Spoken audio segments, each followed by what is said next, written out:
There's now a lot more research that's involving fMRIs and EEGs, EKGs.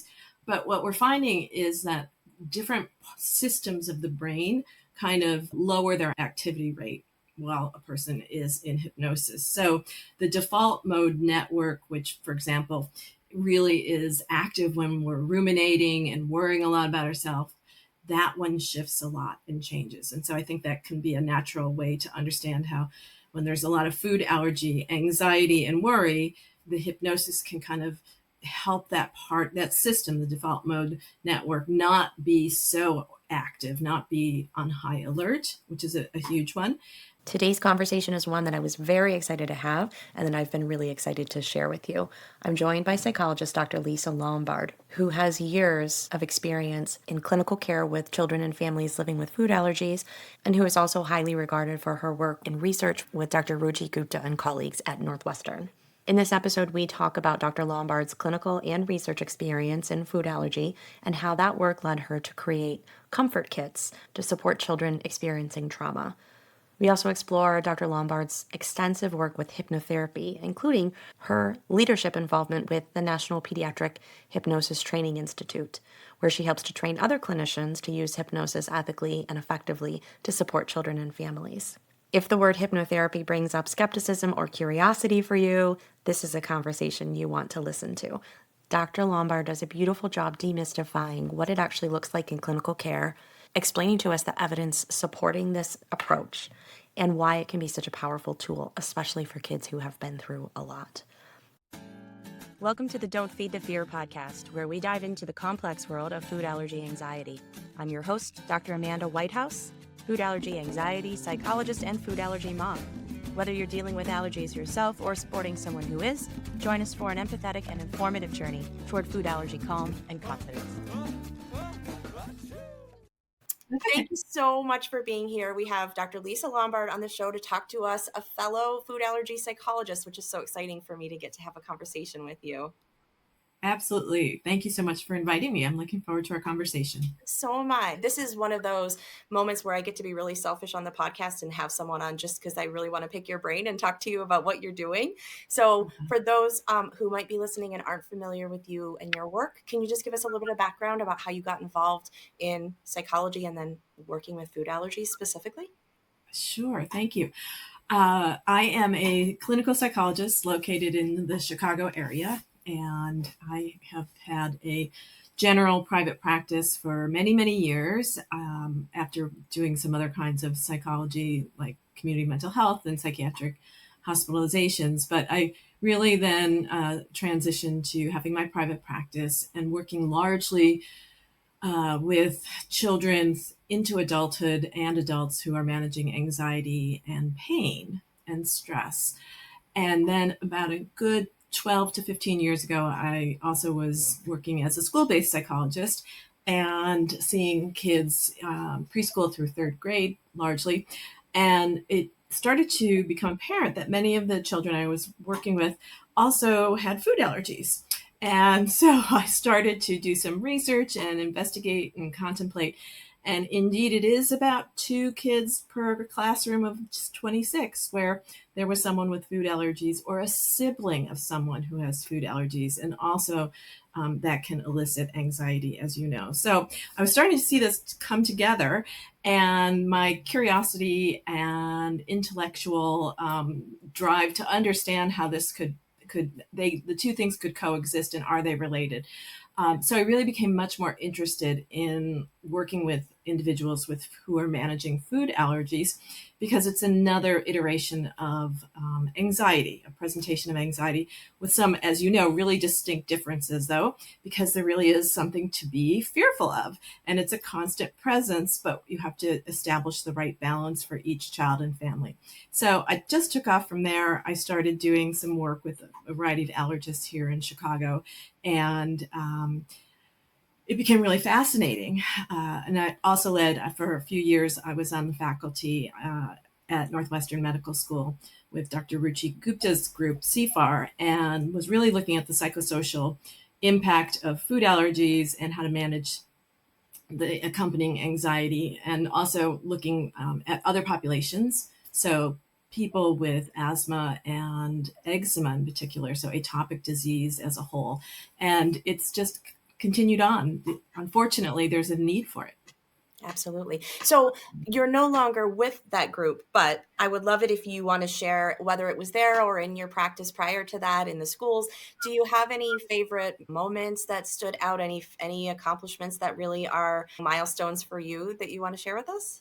Oh, thank you. Well, I will say that working on an interdisciplinary team in an academic medical setting is a real pleasure and growth experience. And so I am proud to have been able to be part of those teams where we really co authored lots and lots of manuscripts that allergists and pediatricians are going to be reading about the anxiety that accompanies food allergies. So I think that was a meaningful impact.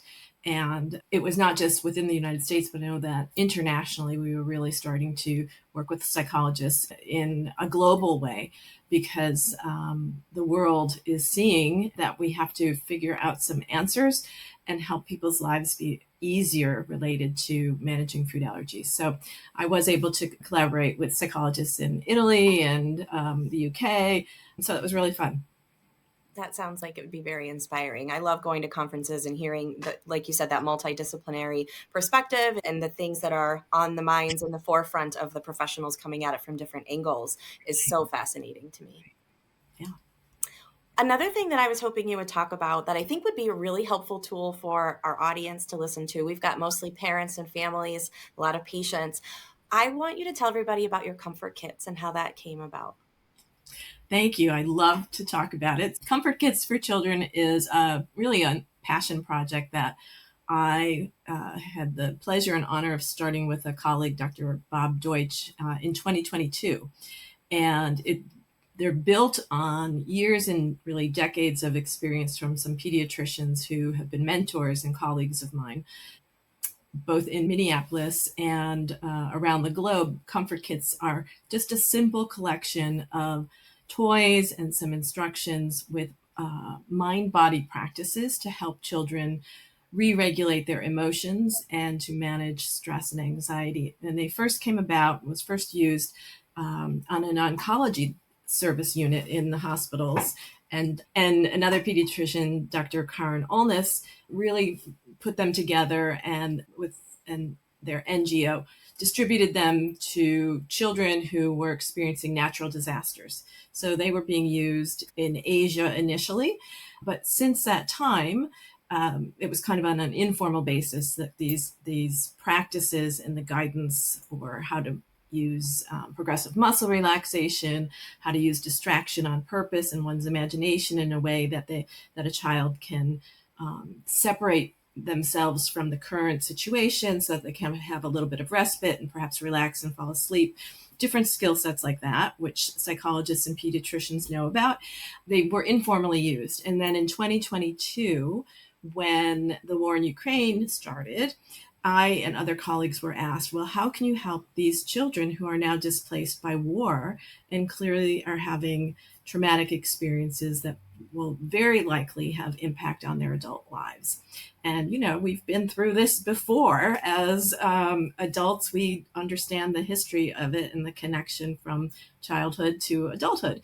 So we kind of picked that up and retooled the comfort kits, modified them a bit to be more contemporary, and started offering trainings for healthcare providers who were interested in them. So it was initially for kids in Ukraine and some who were then in Poland, but now over 1,500 comfort kits have been donated to kids around the globe, including Turkey, Israel, and then in the United States, Maui, where there were the fires. And as a Chicago-based psychologist, I cannot but look around and know that there's community violence very surrounding me and close to where I am. So we're really making an effort to collaborate with Chicago-based services as well. And we may be collaborating with an asthma mobile van medical service. So the kits would be in the vans that go out to schools of under-resourced neighborhoods. And as part of the medical treatment and services provided, the kits and training how to use them, because it really is an adult who kind of coaches the child how to use these practices, which makes them much more effective to have a trusting adult there and have that sense of connection and attachment as part of what is this psychological first aid and verbal first aid that we've created for kids today. Absolutely. And then you have resources on your website that then you're coaching the adults in the children's lives of how to utilize them and teach the skills, right? Exactly, that's right. So we have curated free behavioral health resources in general related to these kinds of topics of natural and disasters and so on, and violence in the community.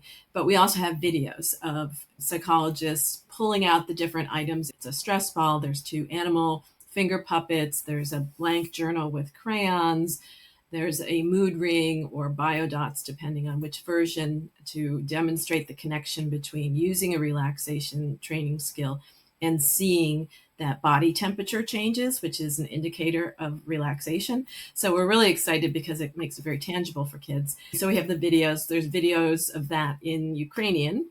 And we are talking with the psychologist to hopefully get them translated into Spanish, or have a Spanish speaking psychologist be able to do that as well. So we've got some ideas out there. What's particularly exciting, I think, is that one of the ideas after the start of 2026 will be to tailor the kits to help kids with food allergies. It's a starting off point for really developing ways to communicate with families that children can manage the anxiety that comes with food allergies, and sometimes, unfortunately, with food allergy medical experiences. Absolutely. There's so much to say about that. Yeah. My mind was blown when I was learning about this and I found out about the mood rings are such a genius, but simple. It's like biofeedback for children, right? And those Right. who are listening, biofeedback sounds fancy, but it's just literally feedback about biologically what's happening in your body. So you can train. That was one of the most brilliant things I've ever heard in terms of Oh, skill. I love hearing you say that as a psychologist and as a parent. Yes, we went through different iterations, and you're right. People think biofeedback is putting sensors on your head or wearing your fancy watch, et cetera, et cetera. No, this is very simple and very appealing, right? What kid doesn't want to get a little ring to wear? So I've been very careful to make the rings be animal focused. So they're little turtles usually that have the whatever the chemical is, or substrate that's in a mood ring, right? Yeah. Yeah, I love that idea. And so, what will they look like when they're a little more tailored to kids with food allergies? Can you share what you'll be tinkering with to move it in that Well, direction? yeah, I think one of the things that's important is also the concept of a checklist for kids with food allergies. So, checklist of, have you done the things that you need to do before you get to school or go out to your friend's house or ride the bus or whatever it is, and physically checking it off, that they know where their epinephrine is, they have emergency contact information, or they have packed their own snack or lunch, and what are those things. And then when it gets checked off, it's very much like an airline pilot or a surgeon, right? A checklist says, I've done these things, it's safe now. And that's a really significant message. So I think we'll be adding something around that message and process. And we know even that checking off physically changes our brain, right? We get a little pumped up endorphin rush because we've done something on our to-do list. So why not let kids and their caregivers have that too when they're managing food allergies? Right, right. And again, just translate it so simply for children to do it tangibly rather than a mental list that they're running through Right. really Right. changes the experience. Yeah, absolutely. Wonderful. Well, I want people to know that even though obviously these are kits that you're curating, you're serving different populations, the information is available on your website. So they could easily look, see what's in the kits, follow the videos. How can I use these Mhm. tools at home, right? That is correct. You're absolutely right.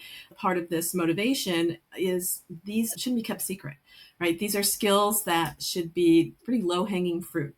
So let's get them out to parents or to busy staff members and educators, school nurses, whoever it is who can really make use of this in the moment. So, yes, the material is on the website. You can always contact me, and we'll probably, as we roll this out for specified populations, kind of have a plan of you can buy one and donate one, that kind of thing. I haven't been keen on sending them out individually because I have a day job, and this is just a real labor of love. I call it a kitchen table kind of nonprofit. But I think there's enough interest that people have said they would be interested in that. So it costs about $10 for one. So for a donation of $20, you can get one, and then you can know that you're helping another child get one too. That would be beautiful. I'm sure a lot of people would be extra motivated knowing that. I hope so. I And hope so. and busy parents who could collect all those items but would much rather just click a button and have it arrive nice and neatly packaged. Right, right. And they're very simple, very down to earth. I mean, just not to go too far into the weeds of this process, but some people will say, "Oh, shouldn't it be a fancier, more substantial backpack or tote, and it should be printed?" My point is, no. This is just a canvas tote bag with things inside of it. And the other item inside is a folded up cardboard box so the child can take that out, refold it, decorate it with stickers that we include, and then it becomes a treasure chest for them. And they can keep these treasured items because that's really a significant message for kids who are displaced or have lost their home or some kind of a really traumatic experience. It demonstrates how important this is for their well-being. And I love everything about it. I can feel whenever I look at it or hearing you talk about it now how powerfully you're trying to create that sense of felt safety for children. And I'm all about nervous system regulation. Clearly, Yes. that is such a huge part of what you're doing too. And it Mhm. really, I think, is a powerful example of how it can just be simple, but we need to give kids things that help them feel safe. And this is a way of doing that. That's right.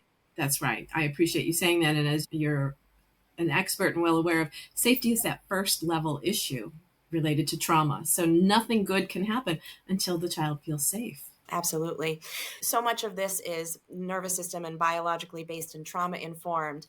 The reason I'm most excited to talk to you is your work with hypnotherapy. I would love for you to talk to us about how you got involved in that and then now how you're shaping that to use with the food allergy population specifically.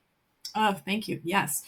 I have been working with hypnosis for decades. I did start out in college and graduate school with the great honor of working in Erica Fromm's lab at the University of Chicago. And so I really studied that, was part of her self hypnosis research team. And so knew lots about it and sort of very lightly had been integrating it into my general psychology work.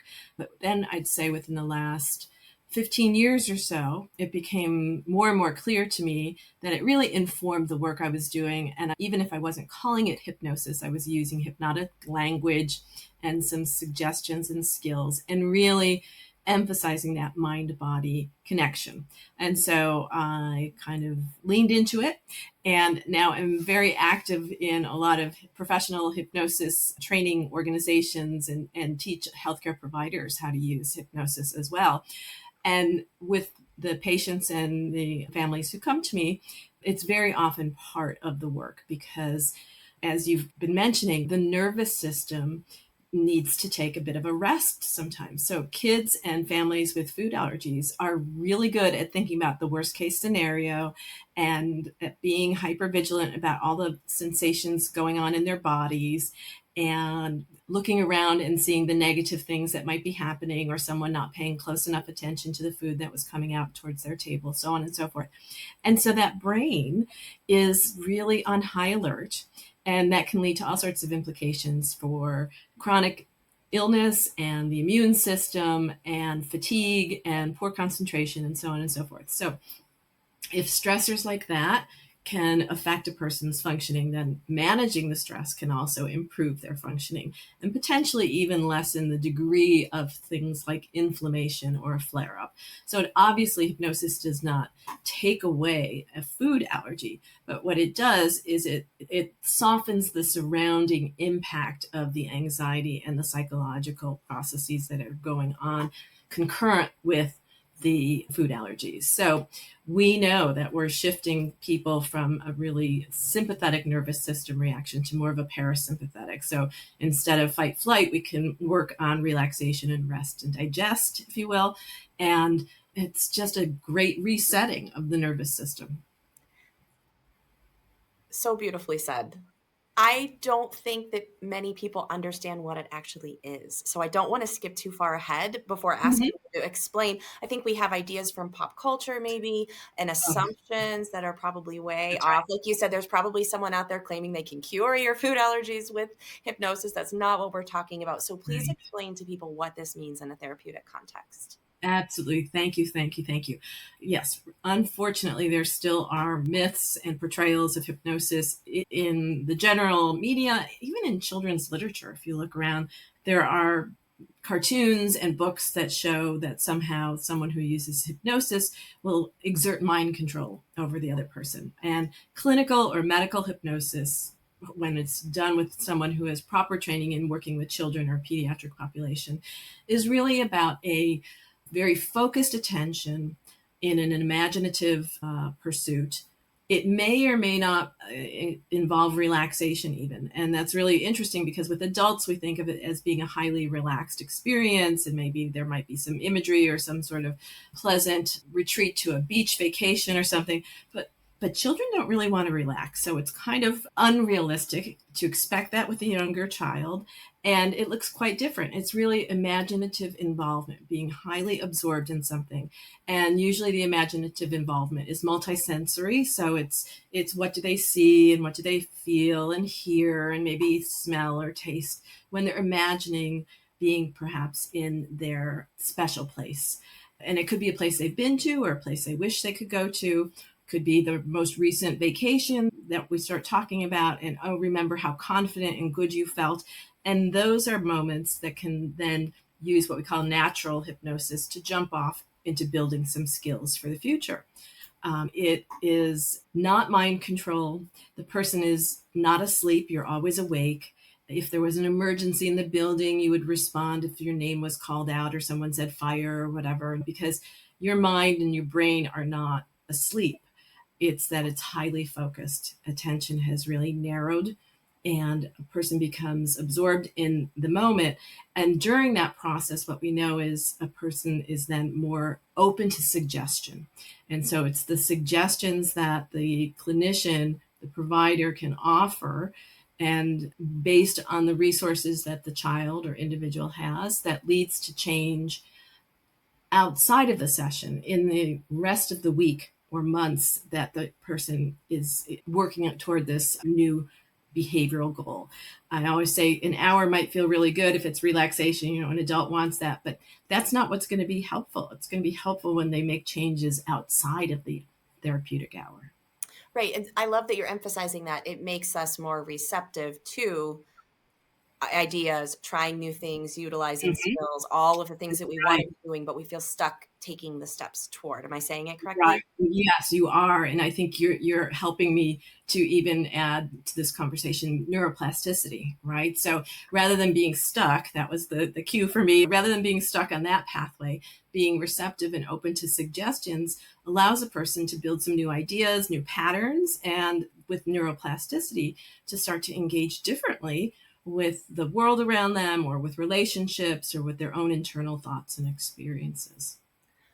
For those like me who really want to geek out on the science behind it, obviously we're creating a change in the nervous system, right? And we're moving it, I assume, from a fight or flight or maybe a freeze point back into rest and digest. But can you Mhm. explain to me what it is about the process that helps that to happen? You mentioned being highly focused, but say more about Right. how it affects our body and the nervous system. There's some really good research on this. So there's now a lot more research that's involving fMRIs and EEGs, EKGs.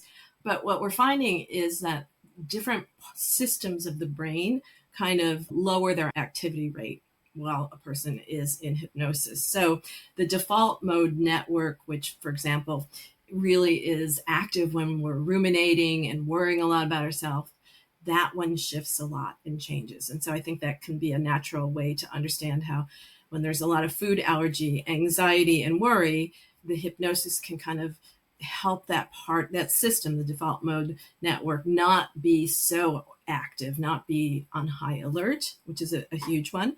And then there's, of course, the amygdala, which is the seat of emotions. And so when there's a lot of negative feeling, that limbic system is also not as highly active because imagination is and imagery are very active at that point, or even imagined movement. So some of the motor parts of the brain, the body is not actually moving, but just like in dreaming, some of those motor parts of the brain are doing their work because the child or the individual is imagining as if they're moving around.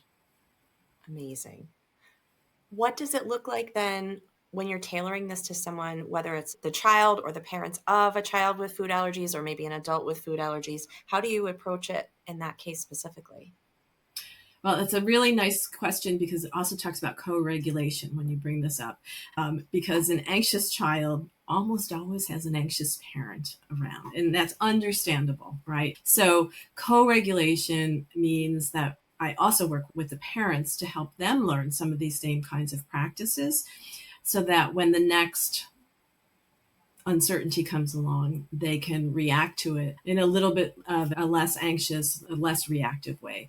So, working with parents and their children, it might be to help them together or separately practice belly breathing, and which is diaphragmatic breathing, and knowing that once they can do that simply by noticing the cycle of their air going in and out and pairing that up with suggestions for comfort and for the release of some tensions and worries, they can take that skill with them wherever they go. And it doesn't require anything fancy, just like we were talking about with comfort kits.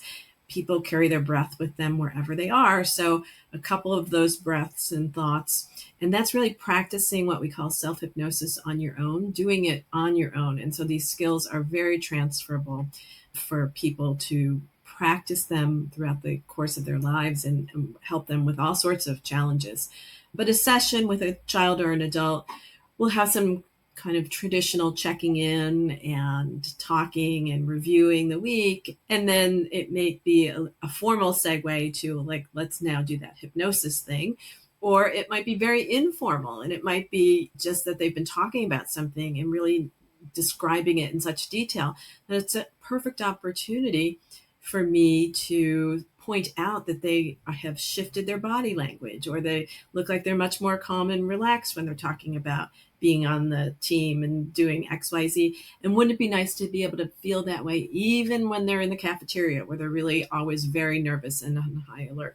And so then we can start with more of the hypnotic suggestions that those feelings and those skills can transfer to the scarier situations or going into the physician's office. Lots of kids are now getting self-administered biologics at home. And so I use a lot of the pain management strategies that hypnosis is so terrific for, to help with that kind of procedural acute pain. You said a phrase that I want to pause on for a minute because I think this is going to take us back to some of those myths when you said hypnotic suggestions. And I think that's where people think you're going to lay something in our brain that we're not aware is there and it's going to make us do something. Right? Even if, Mm-hmm. can you explain a little bit then what the hypnotic suggestions would be that would Yeah, yeah. benefit people? Yeah, of course. They're really based on what the treatment goals are. So after taking a good history and establishing rapport with the child and the family, it's like, this is what you want to see different, right? So it might be being able to go with the rest of the team to McDonald's or to a fast food place after that game. Somebody who's been using a lot of avoidant behavior and really, though, is old enough and careful enough to do it, but has been socially isolated because of their food allergies. So if that's the goal, then suggestions can be embedded in our conversation. Certainly, we might call it mental rehearsal, right? So what are the steps? What might it feel like? You get on the bus, your stomach might feel a little bit queasy and you worry and you have those what if questions. You can take a couple of breaths, or you can imagine your special place again, or you can imagine your superhero powers that you have because you've done XYZ, which was really challenging. And then you can do the next step, right? We always start with sort of where they'll be successful and add the next step, just like in working the ladder in CBT. But we integrate the hypnosis into that as well. And the suggestions are things that are important, or the family has determined, or the referring physician or someone, or the school system, right? Something that we know, stands in the way of the child fully reaching their goals and doing the things that kids that age should be doing. That's the essence of what the goals are. That's so helpful. Thank you for describing. For those listening, I don't do this in my practice. Absolutely, I need to talk to you about getting trained because this is the next step for me. I know it. But this doesn't sound outwardly that different. What you're doing is a skill, but you're going in, you're talking to your therapist about what your goals are. They're teaching you skills, you're working together, right? Almost all the same things that we think we would be doing anyway, but with these skills to shift them into a different state and a different level of receptivity. Is that correct? Yeah, yeah, that's a wonderful description of it. Absolutely. Add to that what we've talked about, that someone is not asleep. You might not remember every detail of the conversation, and that is sometimes really expected when you're focused on something so intensely. Sometimes portions of it are missed. So there's a debriefing part of the session after the hypnosis to say, what was that like for you? How was that? What went well? What maybe didn't go so well and you didn't like? We can estimate how deeply they were hypnotized by asking a little bit of a, did it seem like a long time, or was it really fast in your experience of it, just to see how absorbed they were and their sense of time, which can sometimes be distorted. But again, it's not that there's going to be big gaps. People worry, are you going to make me quack like a duck, right? To be frank, like those are the questions. And Like I remember very vividly a high school, an assembly that we had where a hypnotist came in and made yes. all the kids do embarrassing things. That's the type of stuff people picture, right? Exactly. And that is just, it just still breaks my heart that in high school and college orientations, I've heard lots of kids say that too. And those are stage hypnotists. Sometimes there are people, allies in the audience who are already set up, and they're capitalizing on the group being very susceptible to mimicking one another and to group dynamics. And so it's really not at all what clinical or medical hypnosis is all about. So for those who might be interested, I assume people in your area and state, do you work remotely as well? I do. I do. So I am PsyPact authorized, which means that as a psychologist, I can provide services. I think it might be 43 states in the Not New US. York. We're not in SciPact yet. I know the big states like New York and California have determined that it's not right for them. But yes, Are you taking clients? Do you have availability or a waiting list? I am taking clients. Yes. Okay. Would you tell people where they can find you if they would like to reach out? Yes, yes, absolutely. So I have a website for my psychology practice, and that's www.lisalombardphd.com. That's the website, or via email, which I look at daily, and that's lisalombardphd@gmail.com. So those are both good ways. Mm-hmm. Thank you. And I'll put them in the notes for Thank people you. who want to Mhm. find a link in Yeah, the notes. And then you can't, unfortunately, help all of us, but is there a directory that they could look for someone who is certified and find a provider? yes. So there is an organization called the National Pediatric Hypnosis Training Institute, and their initials form the word nifty. And I'm faculty with this organization and president of the board of directors. And we have a provider referral directory, and that is international at this point. And it's only a few months old, but it's growing in terms of people putting their information in it. We've trained over 1,000 people, but not 1,000 people have sent in their information to be in the online directory. But if you contact the directory, your question could be shared out with those 1,000 people so that we could find a provider near to you as well. We're in a state where telehealth isn't yet permitted. Perfect. Thank you for sharing that. And thank you for, all that work to train new providers and bring this service to so many people. I should have asked earlier, you mentioned the research showing that changes in the brain on the fMRI. Mhm. Are there other pieces of research that might help skeptics? Are there studies that you want to share or just general kind of talk about how this has actually been demonstrated scientifically to be effective? Certainly, the areas that there are really studies of efficacy are not with food allergy or atopic disease, but the research on sort of a very related area where I also see patients with GI issues, so disorders of the gut brain interaction, DGBIs, and there are some excellent randomized controlled trials of using hypnosis or what's called gut directed imagery and gut directed hypnotherapy. And people with IBS and Crohn's and some other GI and functional abdominal pain, unexplained stomach aches, tummy aches, cyclical vomiting, like that all falls together.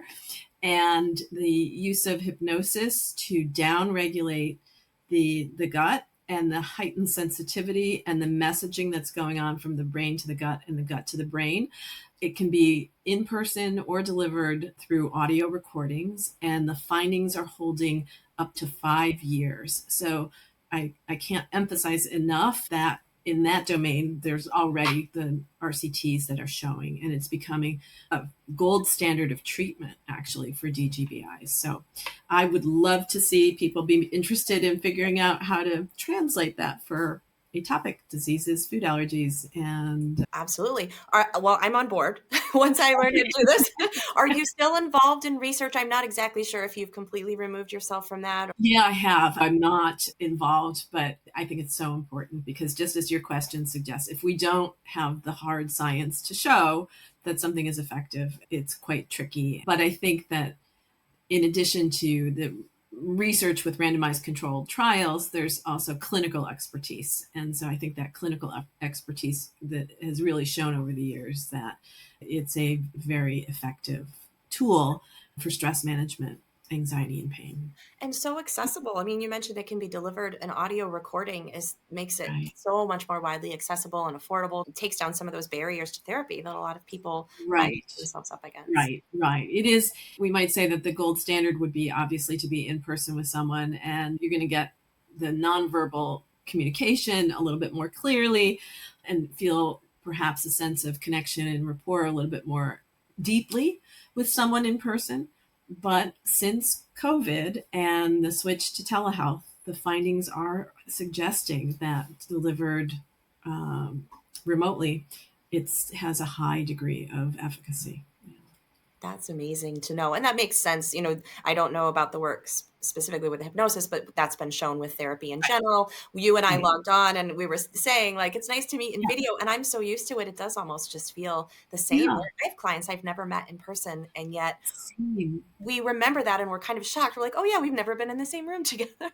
I know. I have that too. I've had the experience with kids. I've never met them in person. And then I saw them walking to school. I'm like, what do I do? Are we gonna look at each other and notice one another? And I don't know if she'll notice me and know who I am, but we like do the nod and it's very pleasant. And then on a Zoom session, we can discuss it. That's great. So I Yeah. have really picked your brain because I'm so enthusiastic about this, but I want to bring it back to the more general food allergy conversation and the mental health of our community. You've been Right. doing this for so long and just have so many experiences. Are there observations or is there information that you just at large want as many people within our community to know based on everything that you've seen and experienced? Yeah, and that's a great question. Thank you, because I think things are really changing and changing pretty rapidly amongst food allergy treatment and findings. So, as I said, when it became noticeable that there was close association between food allergies and some kids with anxiety in a school setting, for example, for many years, the treatment was literally prescribing anxiety. I always say this. So if you're saying you should be avoiding these foods, what you're doing is prescribing anxiety. And it shouldn't surprise us too much then that some subset of those kids become highly anxious and the anxiety becomes diagnosably a problem.